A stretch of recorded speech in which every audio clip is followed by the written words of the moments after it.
The fair-skinned girl grew up among strangers in the arid lands of western Texas. They called her Dove, a name that wasn't truly hers, given by the settlers who had raised her since infancy. In her 16 winters, Dove learned to cook, sew, and serve in the small wooden house where she lived with the Reynolds family, merchants who treated her as a servant rather than a daughter, though they had never told her of her true origins. Under the scorching sun, Dove worked tirelessly, her long black hair tightly bound beneath a faded kerchief, her hands rough from constant labor. The other settlers whispered when she passed, commenting on her dark eyes that seemed to hold secrets of another life, another people. At night, alone in her small room at the back of the house, she held the only object she possessed from her past, a delicate necklace of stone beads and eagle bones, with a small triangular amulet carved from willow wood.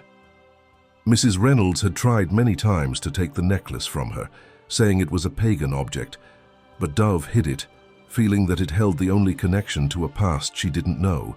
During her years of growing up, she observed travelers who came to the trading post, studying the faces of men and women, secretly hoping that some familiar trait would awaken in her memory, that someone would recognize her as part of an interrupted story. The only stories Dove knew about the Kiowa came laden with fear and prejudice, told by settlers during cold nights around the fireplace. They spoke of dangerous savages, of attacks and kidnappings, but something inside her refused to believe these simplified stories. In dreams, she saw open plains and sat near fires under starry skies, accompanied by faceless figures who seemed to call her by a name she couldn't hear upon waking. The winter that year had been particularly severe, and spring arrived with the promise of more prosperous times.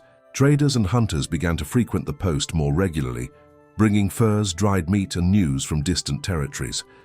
It was on one of these spring mornings that the Kiowa warrior arrived, mounted on a magnificent painted horse, his eyes carefully examining the movement of the trading post, as if looking for something very specific. The warrior's name was Topa, respected among his people not only for his skill in hunting and war, but for the wisdom he demonstrated in tribal councils. His 32 winters had brought visible scars to his strong body marked by battles, but it was the invisible scars that had led him to this trading post. 16 years earlier, during a soldier attack on his camp, Topa had lost his wife and newborn daughter, a child he had never known, as he was hunting when the attack occurred. For years, Topa had followed rumors of captured Kiowa children, traveling from settlement to settlement in the diminishing hope of finding his daughter. The only clue he possessed was the description of a necklace that his wife had created for the girl, a necklace that contained the family's protection symbol, carved in willow wood by his own hands. Time and pain had almost erased his hope, but persistent dreams kept him moving, leading him further south to lands where the Kiowa rarely ventured. Topa entered the trading post with caution, aware of the settlers' distrustful glances. He had learned enough of their language to negotiate, bringing antelope hides to trade for ammunition and flour. His movements were deliberately slow and non-threatening, while his attentive eyes studied every corner of the establishment. The merchant Reynolds appeared tense but interested in the superior quality hides, and his wife nervously remained close to her husband throughout the negotiation. It was when Dove entered the room, carrying a stack of goods to organize on the shelves, that time seemed to freeze for Topa. The young woman moved with her head down, focused on her task, but a sudden movement knocked off her kerchief, revealing her long black hair and for a brief moment, the glint of stone beads around her neck. Topa's experienced eyes caught a glimpse of the necklace, partially hidden under the young woman's simple dress, and his heart raced with instinctive recognition. Disguising his emotion, Topa concluded the negotiation with apparent calm, but his eyes followed the young woman's movements. He observed how she avoided looking directly at him, how her fingers occasionally touched the necklace hidden under her clothing, and how her posture revealed a strange mixture of learned submission and natural dignity. Before leaving, he deliberately dropped a small leather pouch with engraved Kiowa symbols, and when Dove picked it up to return it to him, their gazes finally met, two pairs of dark eyes, reflecting the same silent astonishment of recognition. In the days that followed, Topa discreetly camped in the hills near the trading post, observing the movements of the Reynolds family and especially Dove. Each observation confirmed his suspicions: the way the young woman walked, the gestures that so resembled his deceased wife, and especially the brief moments when she moved away from the house to contemplate the horizon with an expression of deep longing. During this time of vigilance, Topper sent messages to his people through smoke signals, asking a small trusted group to meet him. For Dove, the days after the encounter with the Kiowa warrior brought an uneasiness never before felt. At night, her dreams became more vivid. Fragments of memories that could not be hers merged with images of the warrior's face. For the first time, she openly questioned Mrs. Reynolds about her origin, asking if she had been adopted or purchased. The woman's furious reaction and subsequent reluctant confession confirmed what her heart already knew. She was not a child of that family, but a rescued savage during a military attack on a Kiowa camp. With growing courage, Dove began to observe the horizon during her outdoor tasks, feeling a protective presence in the distant hills. The necklace, previously hidden, was now deliberately worn over her clothes, like a silent call. During the nights, she practiced wrapping her few belongings, imagining what it would be like to flee from that life that had never felt like hers, toward an unknown destiny that, paradoxically, seemed to call to her with the force of an ancient belonging. On the third night after the meeting at the trading post, while the Reynolds family slept, Dove heard a soft whistle coming from the darkness beyond her room's window, a sound that perfectly imitated the song of the bird that lent her its name. With racing heart, she took her small prepared bundle and silently exited through the window, finding Topper waiting in the shadows with 2 horses ready for their escape. Without words, only with gestures and glances, Topper showed her the necklace identical to hers that he wore around his neck, the pair to the amulet she had always had. In that moment of silent understanding, Dove knew she was facing someone of her blood, and the decision to leave became not just an escape, but a return. Mounting with the instinctive skill of one born to ride the plains, she followed Topper into the darkness, leaving behind the only life she had known, toward a past that now transformed into future. The journey through Texas territory was arduous and cautious. Topper knew they would be pursued as soon as Dove's disappearance was noticed, not only by the Reynolds family, but possibly by military patrols who would consider the event a kidnapping.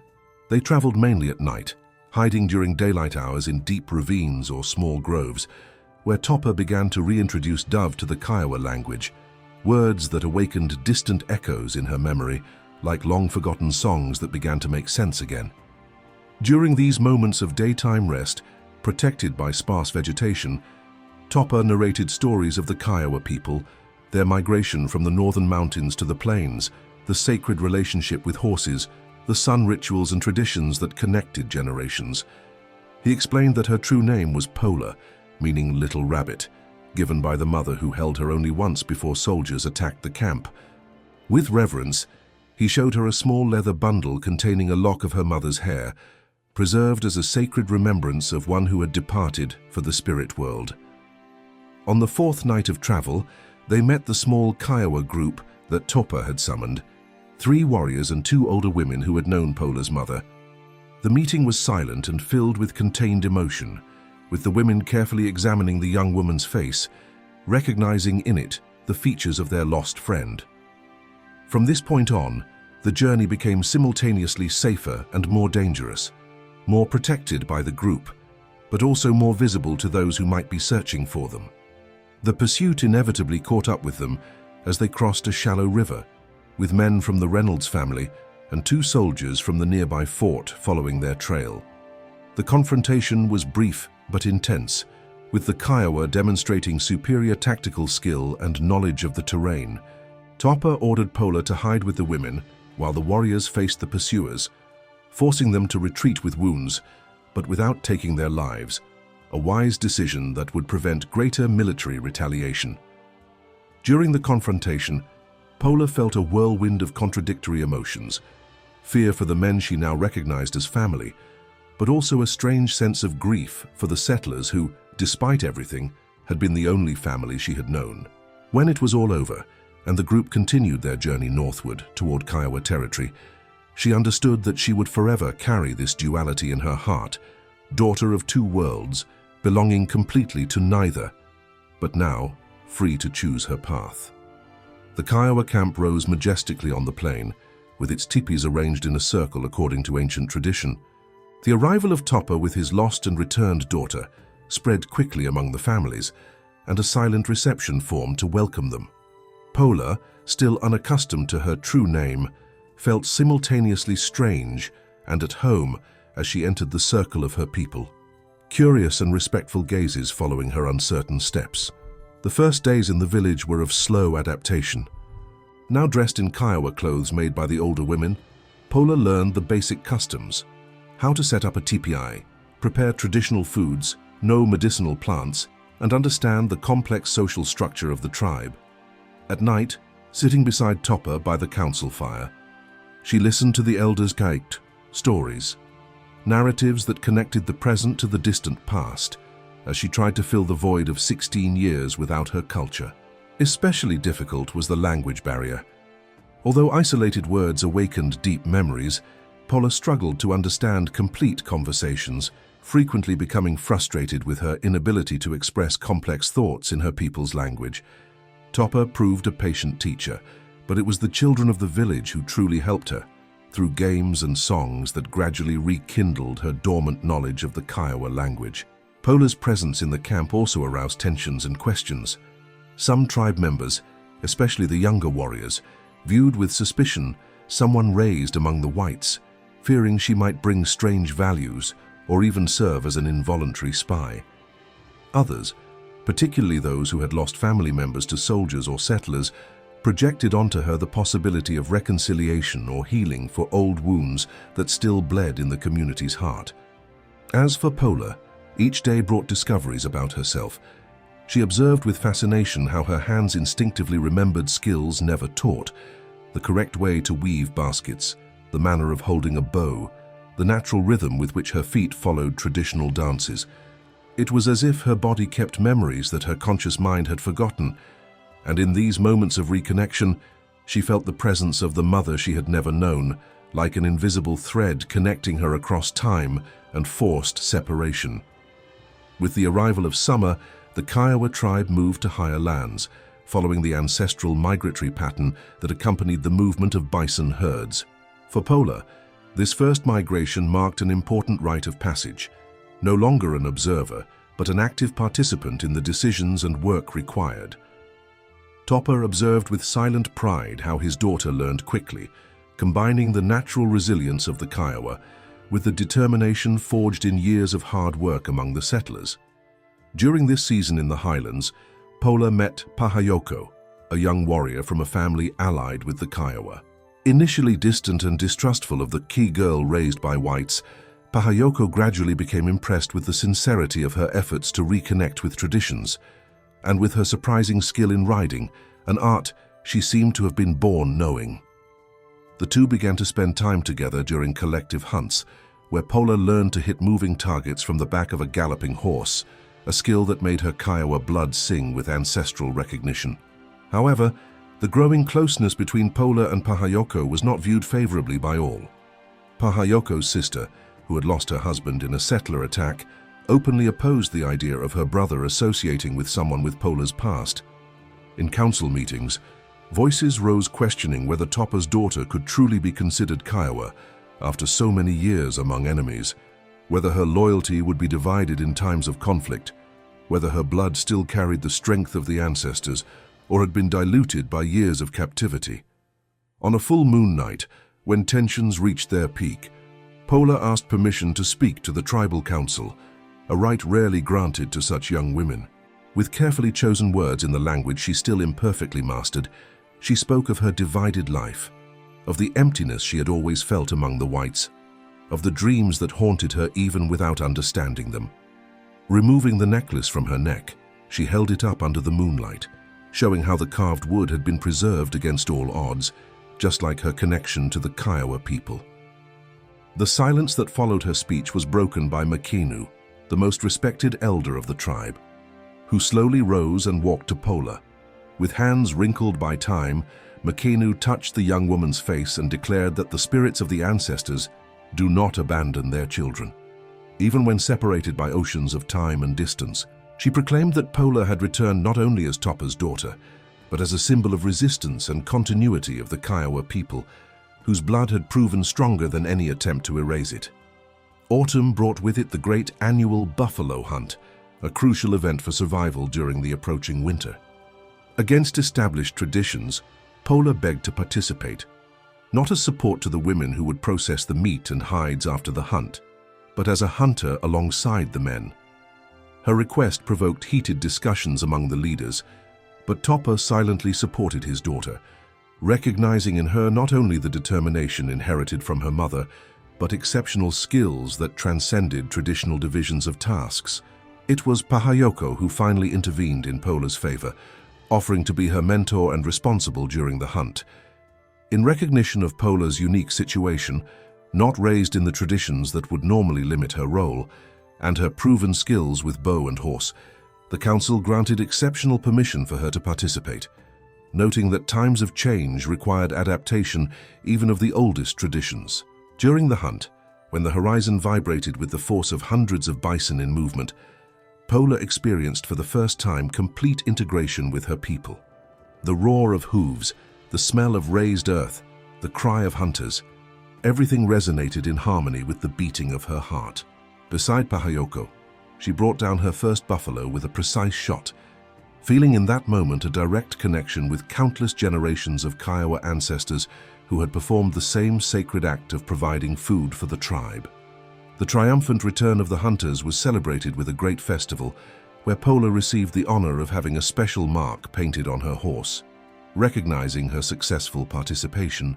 During the celebrations, when hunting stories were narrated around the fires, Topa finally publicly shared the complete story of how he had lost his wife and daughter, of how he had never given up finding Pola, of how he had recognized the necklace even before clearly seeing her face at the trading post. Amid the celebrations, disturbing news arrived through hunters returning from lands further south.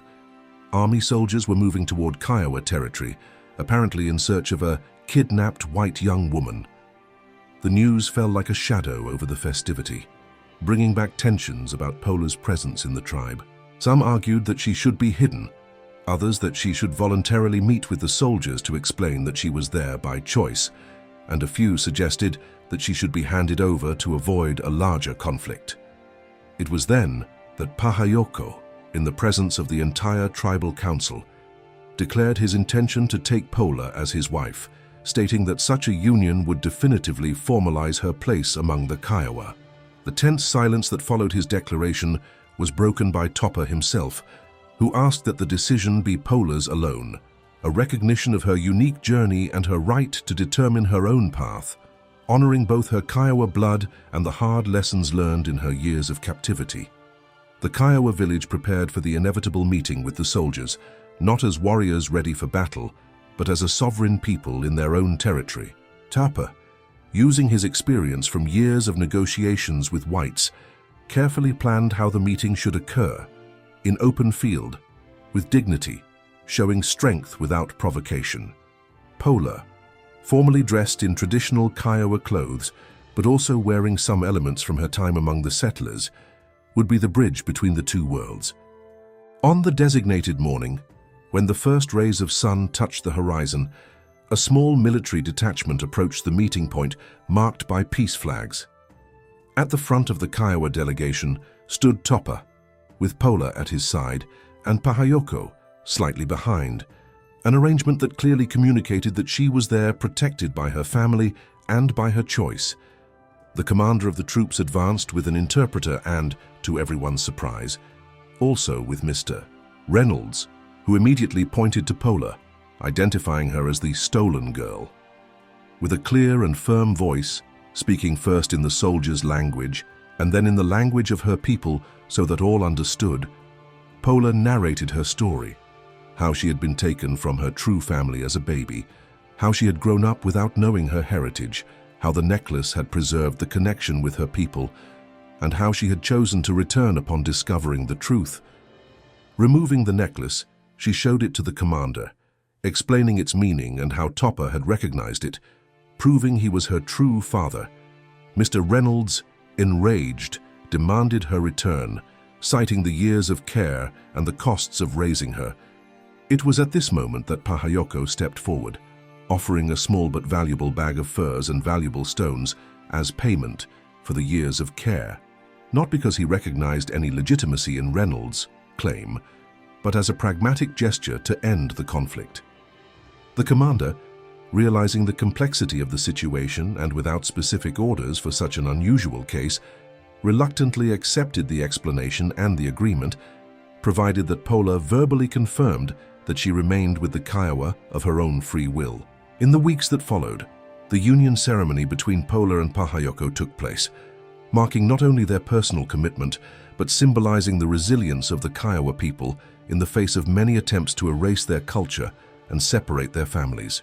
During the ceremony, Topper presented Pola with a second necklace, which had belonged to her mother, to be worn alongside the first, past and present united around her neck, just as the two parts of her life now integrated into a single narrative. The following spring, when Pola discovered she was expecting her first child, she spent many afternoons sitting on the hill above the camp, contemplating the horizon while her hands worked on a new necklace, an exact replica of the one that had saved her identity. This would be for her unborn child, carrying the family symbol carved in willow wood, so that the connection would never be lost again, even in the most difficult circumstances that the future might bring. Summer arrived with promises of new challenges, news of more white settlements emerging on the borders of the territory, rumors of treaties being broken in distant lands, the constant pressure on the plains peoples. But for Pola, carrying within her the next Kiowa generation, each dawn also brought the certainty that some connections are too strong to be broken: blood, memory, belonging. The necklace around her neck, now accompanied by her never-known mothers, swayed gently against her heart as she watched her people following the eternal cycle of seasons, resisting and adapting as they had always done. If you like this story, leave a like and subscribe to our channel so you don't miss the next stories.